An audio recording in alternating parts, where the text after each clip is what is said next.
Hello everyone, welcome back to my channel. I am Yakshi Malhotra, the founder of the Knit Academy. I'm so excited to have you here with me today. If you are new here, you are in for an absolute treat with the archive of demos I've got for you. So I've got over 200 tutorials, yes, that's right, 200 tutorials up on my website called the Knit Academy if you are looking to learn the more technical aspects of knitwear. So we add demos every single month on there to help you out with learning more about knit, and the information I've got up there is not available anywhere. So we've got pattern cutting, we've got technical packs, we've got linking, we've got a whole archive of swatches to help you get started on your journey. So we've got a lot of beginners guides as well. So make sure that you go check it out. And finally, make sure you subscribe to this channel and show your support. Other than that, enjoy knitting. So we start off by casting on a few needles and knitting a few rows. The number of needles I'm using are 34 needles. But again, you can change the number of needles you would like to use depending on the size of the swatch you like. So we're going to be working with a 5-prong transfer tool. Again, you can use a 3-prong, it does not have to be this, or you can use a wider one as well, but we want the fashioning details. So we're going to start off by taking the edge 5 needles and moving it inwards, okay? So essentially we are decreasing or losing one needle, which is this one here, and then we repeat the same thing on the right hand side, okay? And then we knit 2 rows, and we simply keep repeating this process until we're happy with the shape and the size of this swatch.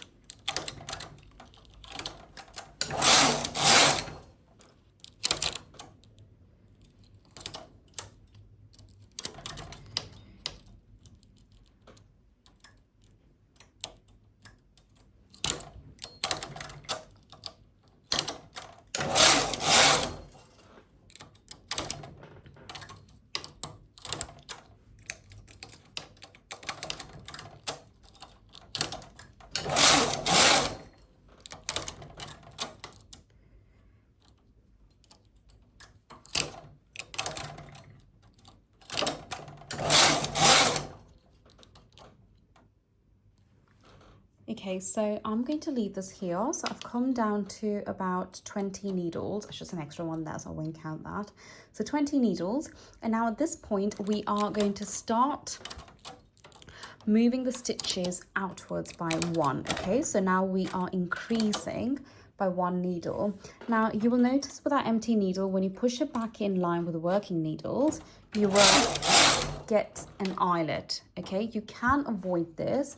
If you wanted to avoid it, I'm just going to show you what to do. So I'm just going to increase by 1 again before I show you. Now with the help of a single prong transfer tool, what I'm going to do is I'm going to take the stitch underneath this needle here. Usually it's easier when the needle is back in working position. Now take that stitch and simply place it on here, and it will close that eyelet, okay? But I would like for that to form, so I'm just going to leave it as it is, but I just wanted to show it to you. Oops, I've forgotten to push the needle back forward, so I'm just going to lift the float. And all I'm going to do is I'm going to continue increasing the stitches, or increasing every 2 rows until I am back to the point where I started. So it will be handy to have it written down how many needles you've actually casted on and worked on prior to doing this. So I've just got a couple more rows.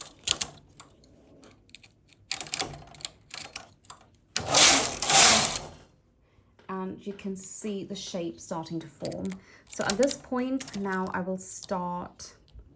You can knit a few extra rows before you start decreasing again, but it really is a matter of experimenting and seeing what shape you will get if you add some extra rows in between all this transfer work. Okay, so it'll just look slightly different, but the key is, of course, in experimenting and doing some test swatches. So basically from here on, it's a simple repeat. I've just dropped a couple of stitches, but let's just ignore that.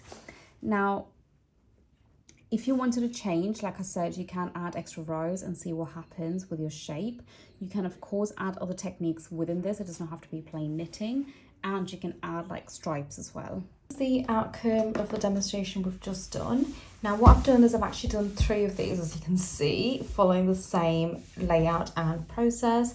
And all I've done is I've just sewn them on these edges here to create this little swatch. So you can actually experiment further by doing different colors, different layouts, different fibers, different techniques within each of these panels and join them on. The other thing you can do is you can actually hook these on the machine and knit a few rows and cast off, so it will give you a beautiful little 3D effect, almost like an outline of these like little diamond shapes.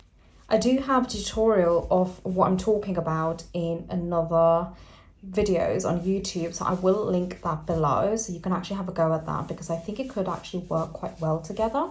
And you can also do a different color within those little outlines, so it doesn't have to be the same color, but it really depends on what you're after. So definitely encourage you to take this further and have a little bit of fun with the technique.